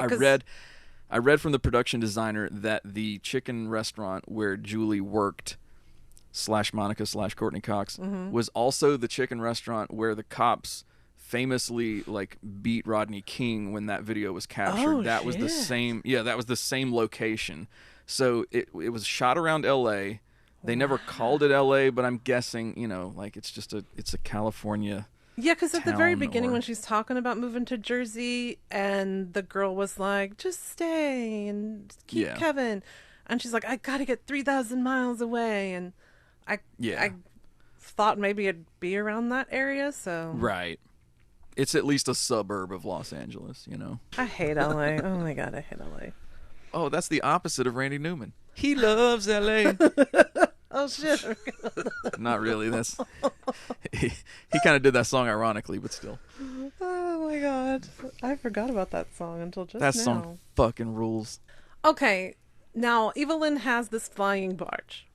And she has come through the portal to go get the device. Because Skeletor's like, bitch, you're hot, but you're not doing what you need to do. So go get the device. She comes down the street with that floating barge, like an ass of army troops. It's like a fucking military processional, you know. And I'm thinking, like, if this really happened in the world today, motherfuckers would look at that and just go like, damn, where do these LARPers get their budget? I feel like this shit is out of control with y'all, and you need to get back to Dragon Con. I thought it was cool because I thought that her barge had a hordeckiness to it. Yeah, it had like those angular sort of lines. like the scaly kind of. Yeah, I thought it looked like Hordak, and I honestly, I was just proud of myself that I knew who that was. I can see that. And like, Okay, obviously thank you. this film doesn't acknowledge him, but Yeah. that is where she and Skeletor learned their craft, their evil magic. How to become some chick's dead mom, you know, she learned all that stuff from somebody. Oh, and I love Skelly's drag nails. I just called him Skelly in my notes. Skeletor had these glittery nails, and I was like, "Oh my god, I love his drag nails." They were like metal tips. They were like metal fingertips. They were super shiny, and I really liked that. Yeah, they looked awesome. It's like he might have retractable like blades in them or something. I don't know. So this is the part where props to Frank Langella. That shit was awesome. I know he didn't come up with that. I'm just giving him props again. But he knew how to do it. Like, he leaned into the camera and Yeah. he's like, Oh yeah. He was always like doing some kind of shit, you know, like a Bond villain or something. He really knew how to work like the lens and the props that he has. Like he could do a lot with the space, and I think that actor particularly has a good sense of like how a shot is composed and what he can do with it. Absolutely. He was constantly doing a lot with kind of the framing that he was given. I feel like for a movie like this, like from the 80s, and you know, we didn't have the cool effects and stuff that we can do now. But I feel like a lot of movies like this are real shitty because the acting is also super shitty. And I know I mentioned this before, but I just feel like everybody was doing such a great job in this. Like, they were really committed to what they were doing. And I think that's why it makes it not hard to watch in that way. Yeah, and Sean's scanning through some of the frames right here, just the footage of like where they finally capture He-Man and all. Oh, that's right. I love the costuming. I think they did a lot to create like real tension and drama, and like you get invested in these characters. I think these characters are very believably done. I think visually it's an awesome movie. You know, it's He-Man on Earth for a lot of obvious reasons. If they've got a limited budget, it cuts down on how many sets they need to make, so they can save a lot of money by just not doing it on Eternia and bringing it to Earth. True, so once you get over that kind of a thing, you know, you get over like, okay, it's He-Man, but it's not He-Man the way I know He-Man. And that's probably what a lot of people's issue with it is looking back. But at the time, to me, you know, a 7-year-old He-Man fan watching it in the theater, I was just like, oh my God, this is larger than life. Everything's like impressive looking. Skeletor looked genuinely scary. You know, he looked like he could be, you know, like he looked like he could show up like in that darkened room that you were afraid of. Like he looked like he could be a real menace, you know, in the real world. I just thought, you know, and I still think a lot of it very visually was just well done. A second ago, he was scanning through the scenes where they capture He-Man. I just want to say, when Blade gets his hands on He-Man's sword, that dude has like the joy on his face of a kid in a toy store who's just been told you get a 5-minute free shopping spree. Like, he's so happy when he gets He-Man's sword. His face was just like, yeah. They're just chilling on the roof for whatever reason. Oh, he's chasing down they got the key. He's gonna get the key back, so he jumps on a sled. I think at this point, has Monica already been hurt? No, she's standing right there, isn't she? So she hasn't been. Oh, it's when he gets back on the sled. That's when she gets hurt. So this is just him. Like, they're in danger of being caught. They're not caught yet. He's gonna get the key back. And when he arrives back on the rooftop, that's when Skeletor shoots him down with his lightning, but also shoots Monica's leg.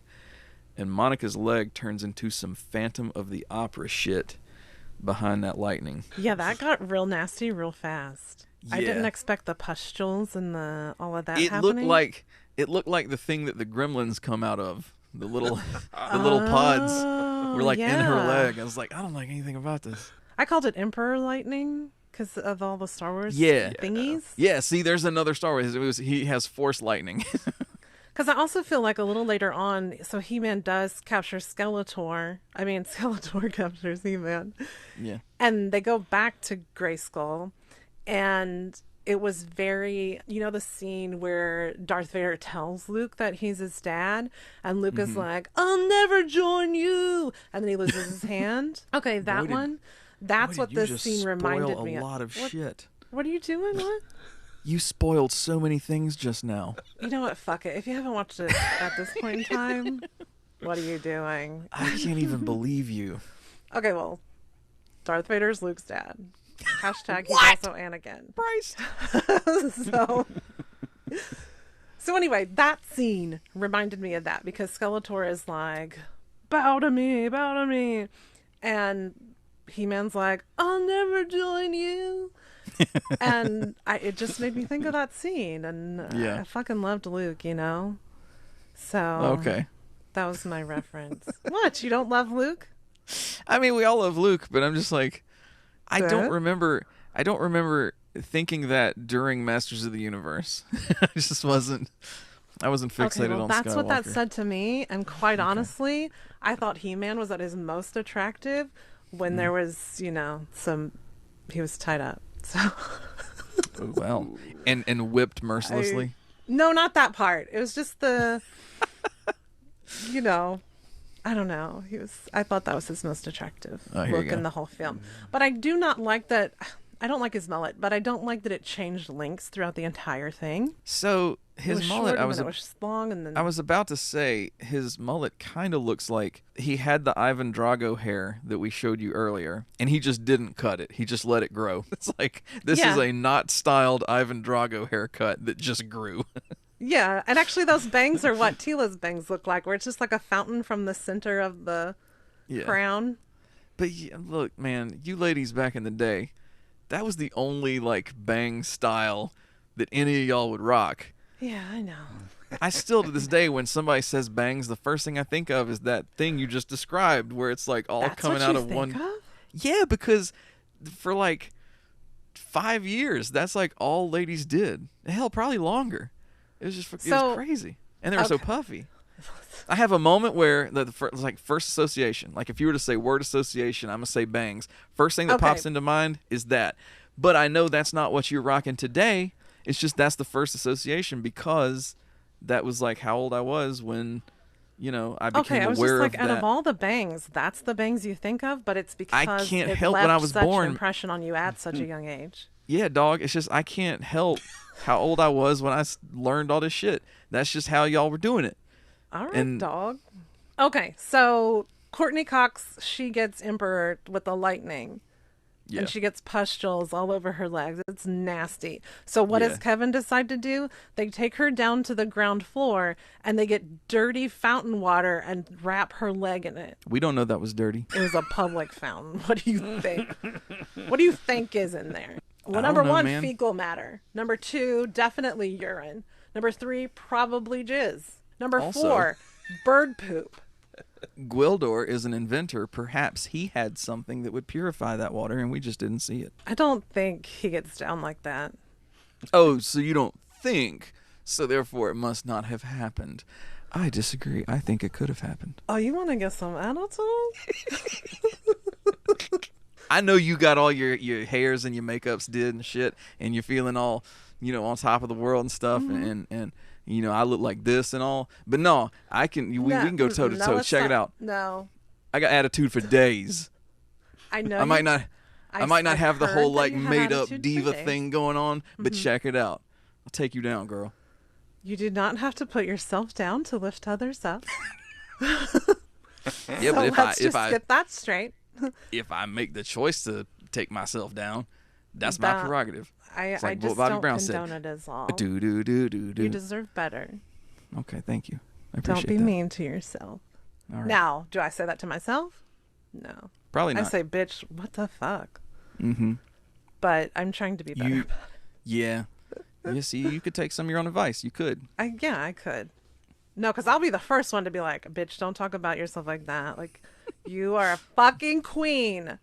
You deserve it. No, I don't say that to myself. No. See, we just basically backed you into a corner to where you had to give yourself some credit. Yeah, I guess so. How'd that my hair feel? does Did look it feel really good? good today, I have to say. Yeah. See? Like, the products are on point today, and I don't know what I did differently, but it's also the nature Totally. of curly hair. Sometimes things work, sometimes they do not. Mm-hmm. Well, they be So- working. Oh, snapping. Just doing. Thank you. Yeah. So we're at the dirty water fountain. That's where we were. Yeah, which I believe Gwildor purified.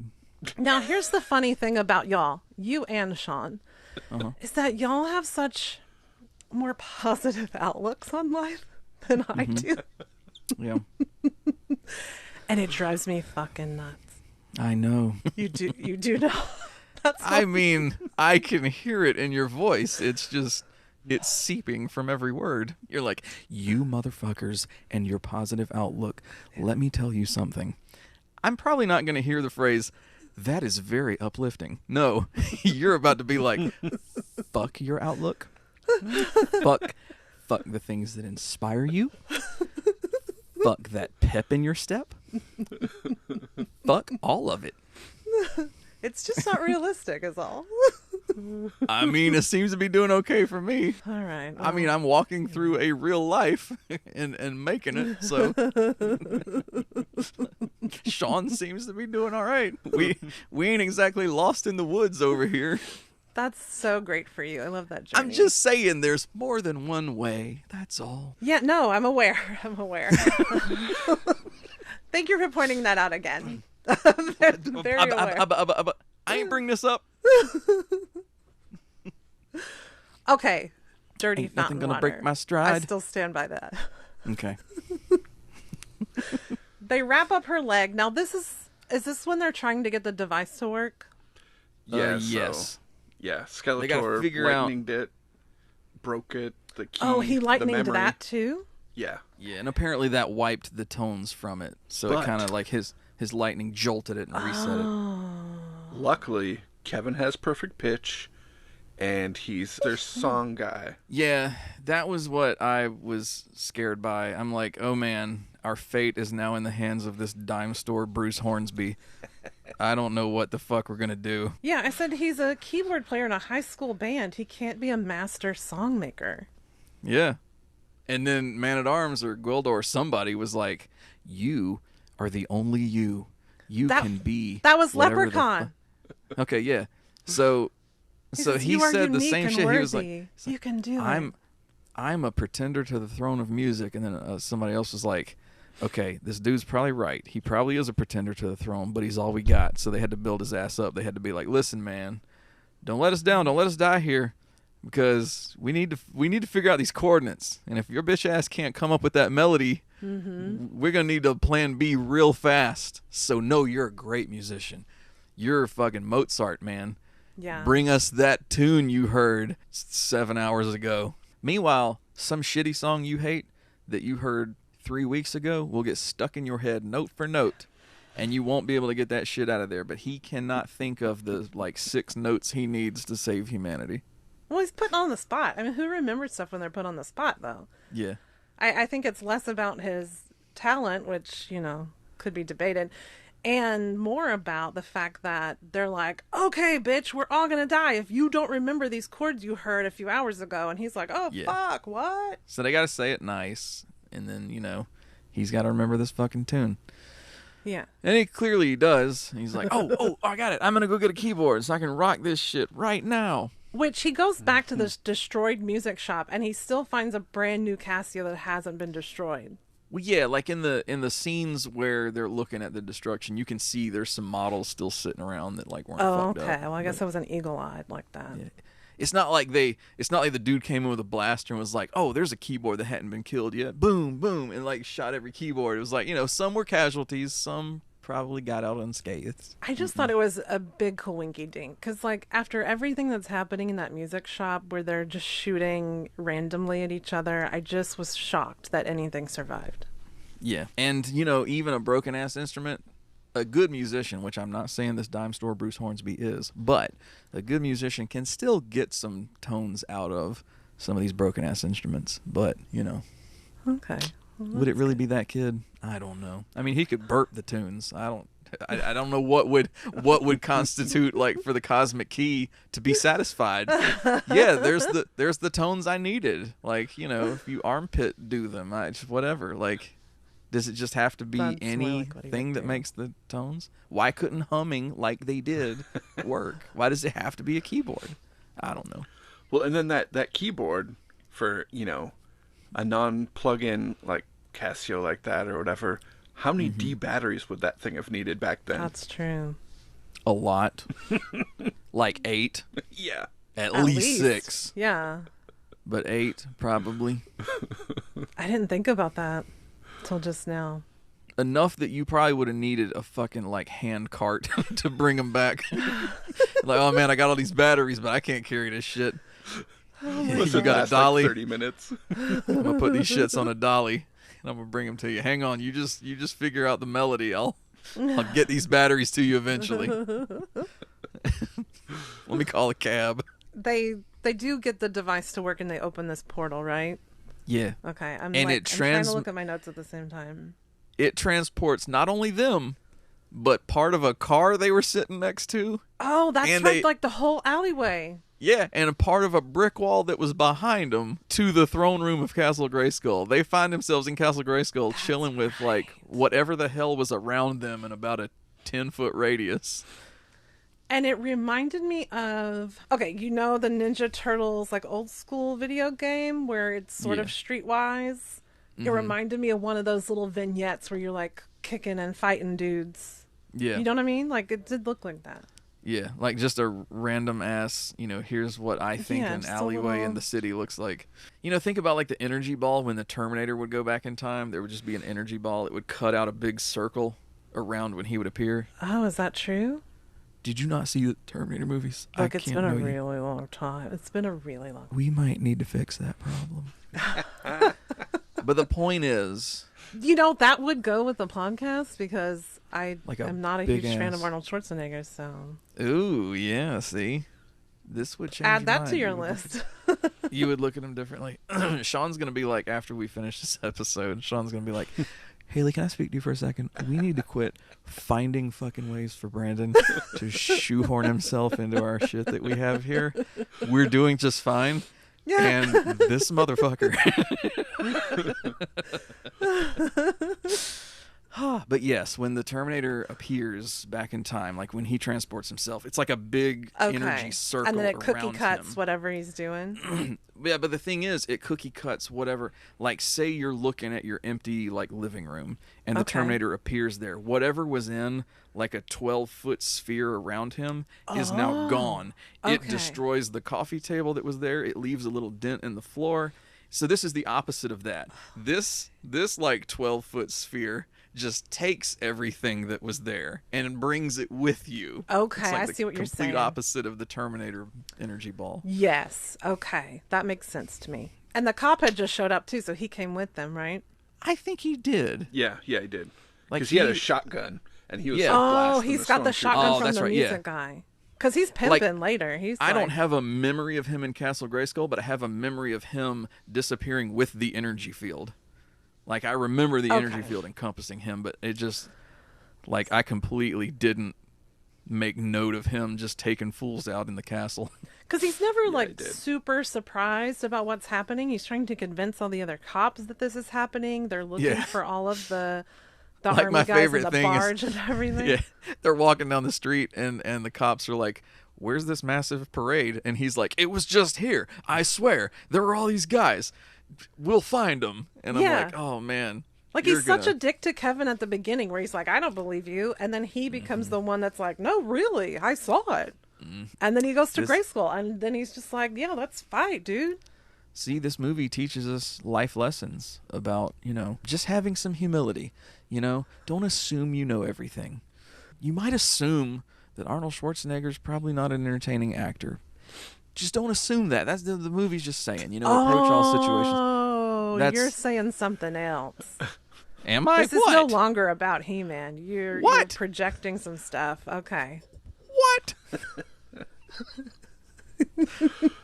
Well, that was very subtle, but I got it. I did not do it. No, that is not what I'm saying. get down to the chopper. Oh, Do not put words in my mouth. Oh, Lord. It's not the tumor. It's not a humor. Oh, my goodness. Because she's not laughing. See, it's not a humor. Get it? Anyway. Well, speaking of dried up, the sorceress is totally dried up. That's fucked up. Yeah. That's just fucked up. Why you got to be ageist? So is Skeletor taking her energy and that's why she's dried up? Is he using that for something, or is it for Grayskull, or how does that work? Why is he juicing her? I would assume so, but was that ever really explained? I don't think so. I just know that she reminded me of, again, from Beetlejuice, when Beetlejuice put Adam and Barbara up at the wedding scene where he's going to marry Lydia, and they suddenly become like 97 years old. Okay. It just reminded me of what the sorceress was going through. Okay. But I have no clue why. Yeah, there's something like when the moon Hits sets your eye, that's or a something. big pizza pie. And the eye of the galaxy opens up, then all of her power will be transferred to Skeletor, and that's when he becomes God Skeletor in his gold regalia. And... Is that why she told He-Man at the beginning that he had till moonrise? Is that? Yes. Okay. Oh my God. It's like these are missing lyrics to That's Amore. When the moon, whatever the fuck, then you're a gold Skeletor and this something. But it has to do with the moonrise too. I don't know, man. We got to work on that. Those lyrics. He just fucking when he kicked off with "When the Moon," I just started writing Italian He-Man songs. Don't worry about me. Reggiana. See, you're doing accents again, but that's other honkies. You're just making This fun is of all other bad. honkies. This is That's stuff I'm gonna have to. No, cut you're out. like I said, it's just other white dudes, so you're good. Oh, okay. Yeah. What? As long as it's not some other white dudes. Those are firmly established rule in the beginning So when we were is it talking about okay accents. if I do a French accent and sing Les Poissons from Beauty and the Beast? Is that okay? Absolutely, yeah. Okay. Because one of the things that you're supposed to do in America is make fun of French people for some reason that's never been explained to me. I don't know why. But you're just supposed to make fun of French people. It's just the way that it is. Oui, oui. You go back 20 years ago, we took away their fries and we call them freedom fries. We've just always been dicks to the French. Oh, I forgot we did that. It's like an American tradition. We always talk about them surrendering, even though they helped us win our independence. It's just some shit we do. I don't know why. So yeah, you would be totally okay. Okay. All right. I'll remember that for the future. I have spoken. Yes. Okay, so Sean was singing the He-Man That's Amore song, and I interrupted. Right. Okay, dried up sorceress, but they do free her, right? How did they? Poor lady. Well, this is when He-Man's in chains. I have it written down. I think when he got the power back, she suddenly was like, I ain't gonna say youthful, but she suddenly was like restored. Yeah, it was definitely draining her. Mm-hmm. Because we know that's not how she looked when we saw her Her last. video game life meter also filled back up. Absolutely. Oh, and here we go. See, I wrote, despite his dumb expression in need of a bath, I thought He-Man in chains was his hottest look. And I no stand comment. by that. I mean, it was unfortunate. He was bound. That certainly put him in a disadvantage. And then they whipped the Christ out of him with those laser, I just kind of said whipped the Christ out of it. But, when you think about like, they went all Passion of the Christ on He-Man, and it was really graphic. He's got these like lashes all across his back. I was like, Mel Gibson, please ease up on He-Man here. This is too much for audiences to see. Wow.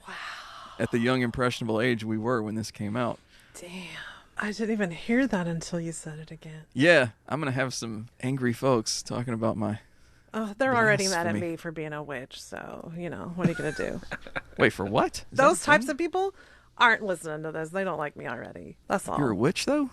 I am, yeah. Oh, I'm trying to look at his tabs and see what all he might have open, but those aren't very telling. Oh, this is where he does that, like, Eternia Skype thing where he just shows up in the sky and he just talks to people all across the planet. It's like his morning announcements at school or something. Skeletor's like, "Greetings, Eternia." last night, Eternia Knights defeated the Yellow Jackets. I think that was something I didn't mention earlier, is that he can telecast himself all over. Yeah. And I thought that yeah. was pretty crazy. He can just open up like a channel to the Just whole in planet. the sky. Yeah. Just like that Teletubby son or whatever. Yeah. And be like, oh, one other thing, Eternia. I don't like He-Man very much. Don't know if I've made that clear. Yeah. If you see He-Man, Yeah. tell him I'm coming for his ass. All right, that's all. Now, is he changing into gold right now? Yeah, he's Okay. putting on his bling bling. So when it comes up, I felt like it was cultural appropriation kind of outfit. Because, so it had a very, like, Indian god or goddess type of look to it, with all the different the headdress and the way that it looked. And I was like, is that cultural appropriation? Or would that be considered like that today? Because it just looked very inspired by Indian dress. Like, How very do you regal. know what Skeletor's culture was? Maybe he's not appropriating. Yeah, I guess I don't know his features, or there's Also, no pictures of him. On Eternia, Look, yeah, see? on Eternia, is it appropriation? If that's like, I don't get, like, do you mean Native American? Because I don't get that from this. I don't mean Native American. I think Almost it's kind British. of Thai. It's British because he's horny, baby. Oh, Christ. Sean. What is that? Oh my goodness. You're not. I think he had a hot flash and he was just fanning himself. You were very proud of that. Holy No, Lord. it's sort of like if a pig man was in a Thai outfit, like a very theatrical, all the gold and everything. I'll find a photo that looks like it, but It looks to me more inspired by something like a Loki, like a okay. like if you think of, classic Greek and Roman gods, it kind of recalls more of that kind of thing to me. Okay. I can see But, that. I'm sure it does take some inspiration from real historic things. I just can't place what any of them would be. We never talked about Tila's visor, like her backwards visor tiara thing. And I did bring my little tiara to wear Yeah. in honor of Tila. So I'm putting it on now. Because I really liked her backwards visor. I thought it was a cool way to do it. Do you know, you were saying once in a podcast within the last 3 or 4 that you've done, because I was binging them on my last drive. Uh-huh. And you were saying, people tend to think of me like a princess all the time. They have this thing where they associate me with like this princess and blah, blah, blah. And it was upsetting to you. And I was like, when I think of Hailey, like some of the pictures that come to mind, you're wearing a tiara in so many of them. And like you have a tiara on so much that it's not a negative thing. It's not like a derogatory thing. Okay. But I tend to think of you that same way because you wear a tiara, more often than most anybody I know. Okay. There's even the hospital bed photo, the cancer photo. That's true. You have the tiara on in I that did put one. the tiara on. So it was like, I get why people have that association. I don't get it if that association they have with you is a negative thing. Like if it's a bad thing they're trying to like associate that dumb you with. bitch wears a tiara all that time. Like that. Right. Okay. But I see why they would think princess when they think Hailey, because you wear tiaras like more often than say I do. You don't know what you're missing. Huh? Oh, I don't know what I'm missing. Maybe not. You put a tiara on, get in the bathtub, take a bubble bath. It feels great. You feel like Lord, I was you just own the thinking like, world. down to the post office, just like next time I go mail some shit, just wear a go tiara. grocery shopping. Yeah. In line at absolutely. Subway, they'd be like, "Sir, what can I get for you?" Like, I'll just be like, "I decree that I would like a 6-inch Mighty Meats." Everything has to be very regal, if I'm gonna wear a crown at Subway. Absolutely. And you have to have Grey Poupon. That's Always played. gotta be on it. That's like that's. I mean, if it were like 1992, yeah, but Oh, you want to come to me with some aged references? Is that what you're Yeah. saying? We're almost done with the movie. oh, okay. Skeletor gets all the power. He's a master of the universe. He's got his fancy gold uniform. Because he BDSM'd He-Man with Yep. a laser whip. Yep, exactly. The Eternia crew, along with Kevin and hurt Julie now teleport into the throne room. That's right. Her leg's still fucked up. A firefight ensues, and God Skeletor decides to use his laser eyes to shoot at He-Man, who definitely puts his BDSM gear in the way of it, and it is shot from his arm, so he breaks free. Oh, And that's how he then- got free. Okay, I missed it. I was looking other places. Like at the package. Then they have a sword fight, which, again with the Star Wars, they like lightsabered up the sound effects on this sword fight. I was sitting there the whole time thinking, like, man, is this Darth Vader and Obi-Wan, or is this He-Man and Skeletor? Like, a sword and a staff would not make these like electrical charged noises that I think they were trying to like dub in to kind of recall subconsciously in the viewer the classic Star Wars lightsaber Yeah, and this battles. is right after the whole, like, I'll never join you, like He-Man to Skeletor thing. So it was very Star Wars-y. Here's the thing with that battle. From what I read, they, for whatever reason, shut down production. Kind of like, I don't know, they only had X amount more to shoot, but the studio kind of shut production down without them expecting that to happen. So they kind of had to find time and beg the studio to go back and shoot this final sword fight sequence between He-Man and Skeletor.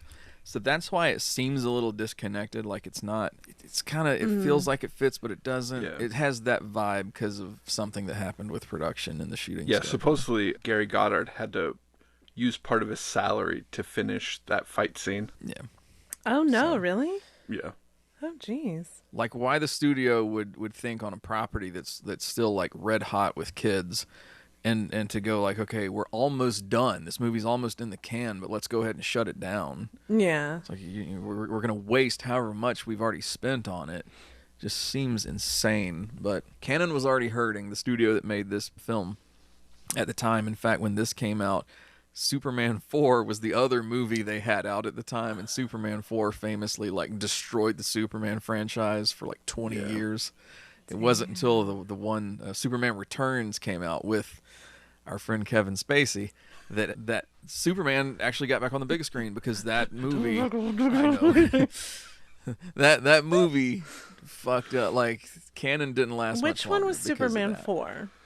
What was The going Quest on? for Peace. Nuclear Man. That's Not the Yeah, dudes in all the- black with the- the black turtlenecks? Oh, no. That was a good one. no, those are iconic. Like the first couple of movies. That was the it was like Zod. And his, Okay, his I crew. do remember them. So I don't know if... I'm sure I saw Superman 4 Nuclear because Man- Christopher Reeves was, like, gorgeous. Nuclear Man was like some kind of a weird quasi clone of Superman. Like it was weird. Oh, okay. I don't remember much about it, but it was a stinker. It was bad, and everybody thought like Superman 3 wasn't that great. That was one that had Robert Vaughn and Richard Pryor. But then you go back and watch the one with I Richard love that Pryor, one. and you'd be like, man, that was amazing compared to 4. I like it Okay. anyway, but. I do remember seeing that one. Yeah. So yeah, that was the fate of Canon Pictures. They were hurting. Superman was not. It was going to be the final nail in their coffin, and so they were having some trouble, I think, with money at the time. And this movie almost got shut down over it. But like Sean said, the director kind of stepped up and financed himself finishing that so that they could at least cobble it together and put it out. Yeah, I think the plan was they're going to put out this movie and Superman 4, and the money that they made from these, they were going to make a Spider-Man movie because they'd bought the license for it. So then, like at the end, to go even more Star Wars, is Skeletor essentially falls down a pit, a yeah. reactor pit. Yeah. Just like Yeah, Palpatine. he gets Palpatine. Well, even you don't... or Luke. That's what Depending I on was going to which say, movie. because in reference to the other stuff, after Luke loses his hand and then he falls down in the Cloud City thing and he's got to hang on to that antenna or whatever, that's sort of what it reminded me, too, of Luke falling, because I had that part so fresh. Yep. Poor Luke. And Poor Skeletor. I mean, you know. He's bad. He was just doing his thing. He was he was successfully taking over Eternia, and then he got tossed down to the center of the planet So or something. at the end, he's in the juice. He comes out of the juice in the post-credit scene, and he's like, ah. Yeah. What? Where is? Yeah. Where is he? What is that juice? That's supposed to be like Do you remember it's always been portrayed that under Castle Grayskull there's some kind of like caverns and part of the power of Grayskull comes from like, the ground that it's built on. So they did something with it in the Kevin Smith Is that when they were in the series sewer and that was where... Yeah, it was like there was some transformation when Tila became the sorceress. Oh, like they were in this like okay. underground pit. It was like an underground lake. And I think that's kind of what they were portraying there. Again, it's been many things over many takes on the franchise. Okay. But here it was just some kind of pit under Castle Grayskull. I don't know if it was supposed to be like, in the Kevin Smith series, it was portrayed as a very like life-giving and very power kind of, like almost a source of some of Grayskull's power.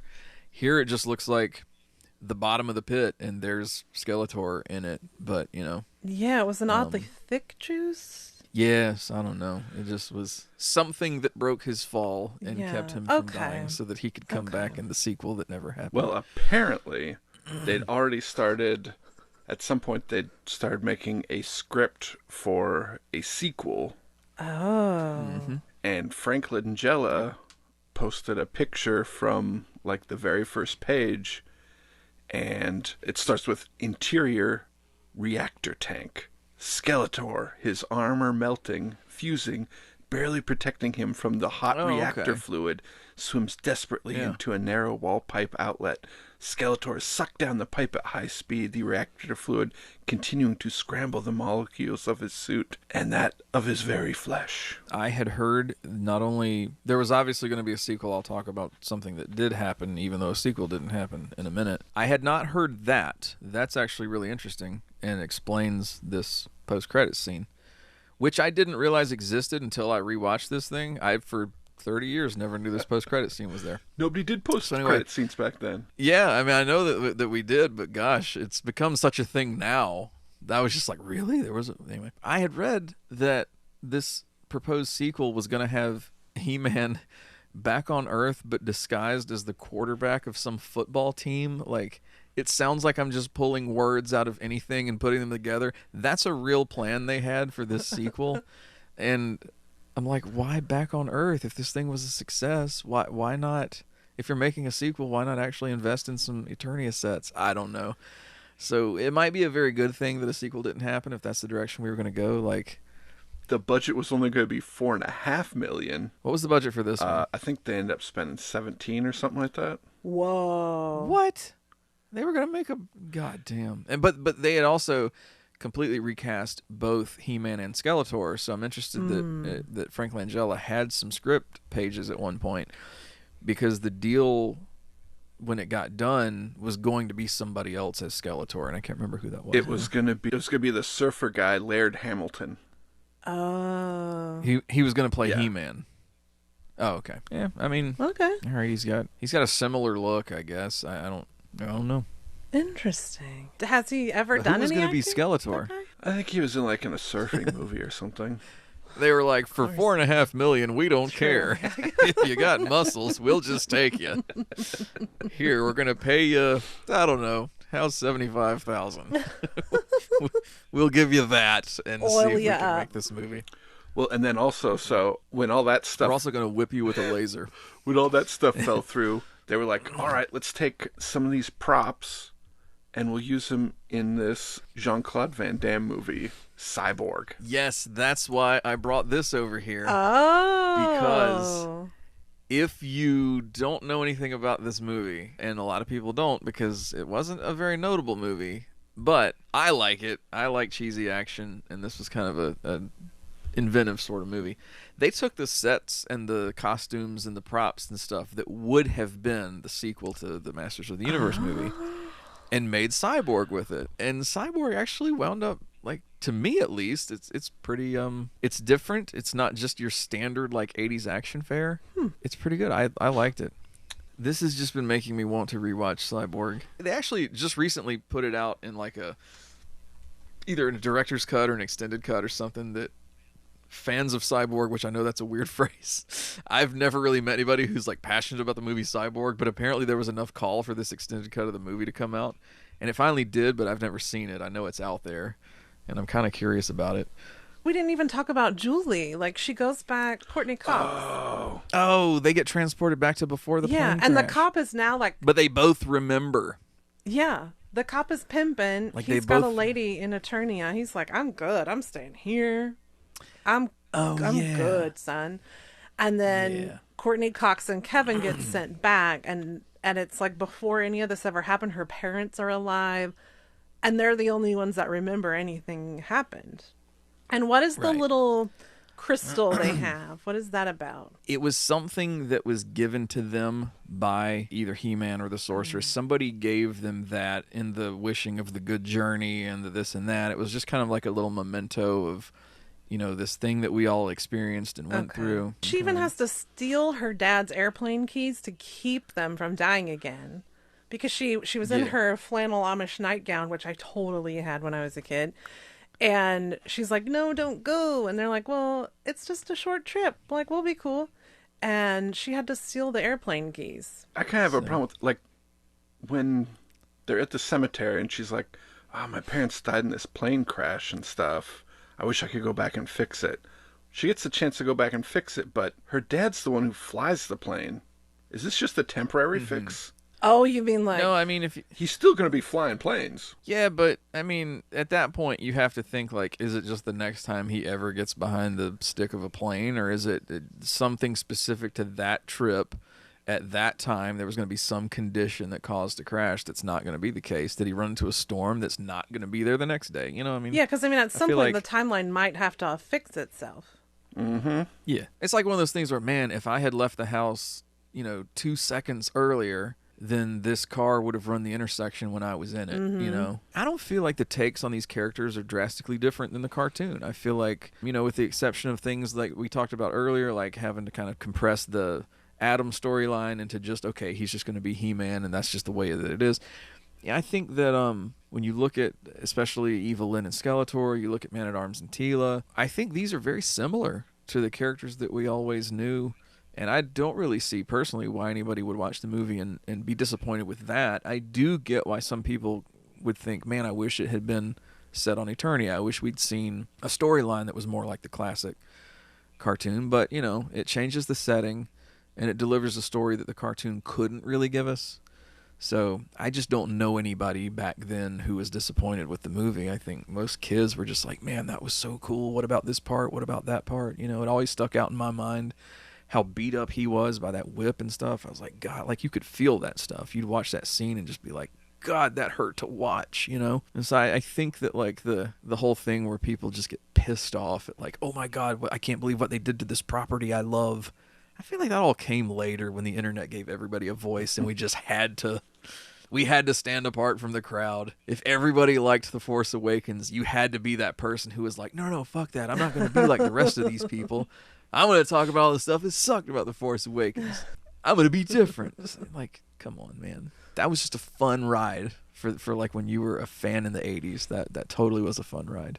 I definitely like it more as an adult than when I remember first seeing it, because I was one of those people that was disappointed. Like, this isn't the He-Man and the Teela and all these people I thought they would be. But now watching it again, I'm like, this is actually really fun. Like, I really enjoy watching this.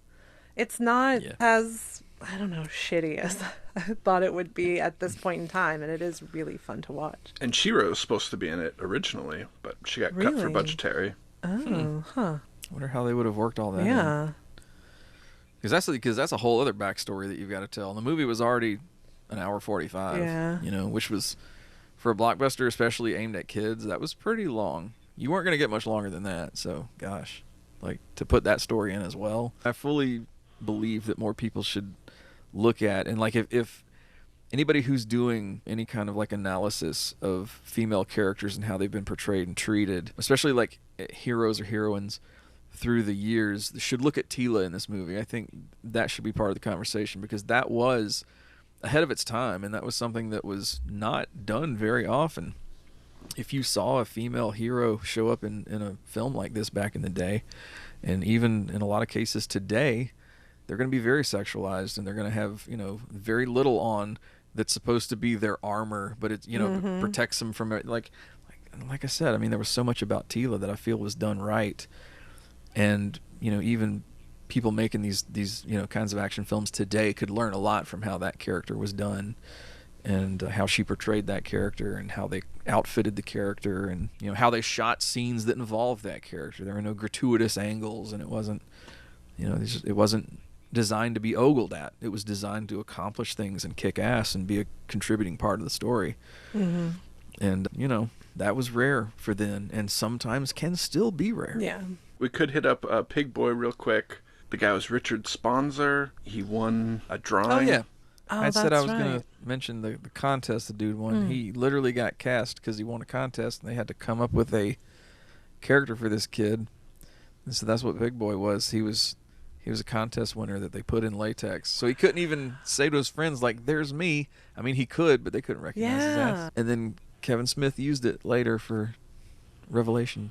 I wonder how long it took him to get into all that. Yeah, it took...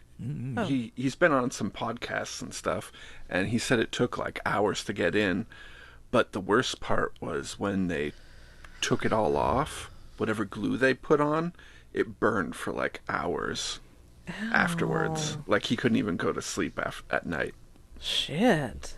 Yeah. How long was his filming part? Was it just like short? I mean, he's barely in there, but They still had to do a bunch of shoots. Apparently the Skeletor's staff was like super heavy, and he was having a lot of trouble just holding it straight without like it tipping or anything. They had to reshoot that a bunch of times. huh. And so he had to be in his pig costume for all of that? Yeah. He said Billy Barty was really great, and a lot of the characters he'd only seen in their makeup and stuff. Like he never saw Frank Langella outside of the Skeletor Wow. thing and stuff. He said Meg Foster was fantastic. She was just really great. How old was Little he when fucker. they did it? I think he was 7, maybe 8. Oh, that's why he was so wee. Yeah. Oh, okay. So he was an actual child dressed as a pig. Yeah. Okay. Brandon! Thank you for joining us for the podcast. Holy crap, I was wondering what I had done. You Just scream exist. my You're name. here. That's what you do. Oh, Lord. Thank you for joining us. At least you were excited about that. I like having... Sometimes I walk into I a like room having you on and the motherfuckers podcast. be like, oh, this guy again. But you're like, yay, Brandon. I like that reaction better. Thank you for joining us. I'm so glad that we can have our very own He-Man historian on the podcast to help us learn about all of these characters and all of this stuff. All the stink oars, yeah, all it the is- oars and the pig boys and the... Even though you be making fun of that knowledge sometimes, because I'll drop a name on you and you'll be like, oh, something or. But I'll say it is an honor and a privilege to weasel my way into your podcast anytime that I can. So thank you for having Well, and me. also the judgment of the or names is not about you. I know I didn't come up with them or Yeah. anything, but, I did devote a significant portion of my brain to this knowledge, and here you are just poo-pooing on it. I'm like, man, maybe I should have chosen another. Maybe I'm getting you back for all the times that you talk shit about my stuff. And Could then be. finally, when I realized that you like Vanilla Ice, I was like, oh, well, then shut the fuck up about New Kids. That's what I told you a million times. No, but You get upset. You get defensive, and I'd be like, no, listen, I like Vanilla Ice. And eventually you got numb to that. You were like, I don't even want to hear it. And I was like, but you should hear it, because I also like Milli Vanilli. These are two things you can make fun of me I feel about. like it took you a long time to say that you liked Vanilla Ice. Are you shitting me? I was like preaching the gospel of Vanilla Ice in the 90s when nobody gave a fuck anymore. Like, this wasn't something that came out when he started headlining I Love Yeah, the 90s. but like by This then was, I back knew in that the you day. liked Vanilla Ice. I'm talking like the early days. I'm saying, like, well, I mean, in the early days, it was okay to like Vanilla Ice. By the time I was talking about it, like, on WNUT, I had the other co-hosts on WNUT who were like, shut the fuck up about this. I have clips where they're like, stop talking about Vanilla Ice. It's like, sorry. Oh my gosh. Well, the judgment of the names is not about you. And I'm Okay. glad that you have the knowledge to school us on the names, because I honestly thought I was just being sarcastic when I was coming up with the stinkors and whatever. And the fact that you're like, yeah, that's what it is. Duh. I'm just like, what? Wait, what? That's nuts. It's too Well, I obvious. appreciate that. I want like more creative names. But it also gives me the credibility to appear on this fine program, which I appreciate. That's true. I thank you for having me, and I'll be glad to come back anytime you want to talk about anything besides Ninja Turtles fucking each other in the butt. Okay. I think that's fair. That's a real reference to something Sean made us look at earlier. For those who don't know, it was scary, and I am not making shit up here. He's not. I'll vouch for you. Yeah. What? Don't even. All right. I'm Hailey. Sean's over there. Brandon has joined us. I enjoyed it very much. I can't wait to listen to it all back. If you want to follow us on Instagram, you can. Hailey Hates Everything, underscores between the words. All the things are in the description. We will post shit over there. You can check us out. You can email us. You can DM us. Jump into the DMs. Tell me what topics you want to hear. I'm here. I'm available. We want to hear what you have to say. I'm going to leave us with a line from the movie that He-Man says when he says goodbye. It's like they don't say goodbye. So he says, live the journey. For every destination is a doorway to another. Good journey. Good journey. And then they do kind of a face waterfall or something. Touch your chest, then your mouth. And then... Oh, your chest and then your mouth. Okay. Yeah, it's kind of like the Catholic thing, but not quite. It's different. Yeah, like It's- 2/3 but of that, right? It evokes that. Yeah, it evokes that. Oh, kind it's a of half, isn't it? Because they do the whole cross. Right. Yeah.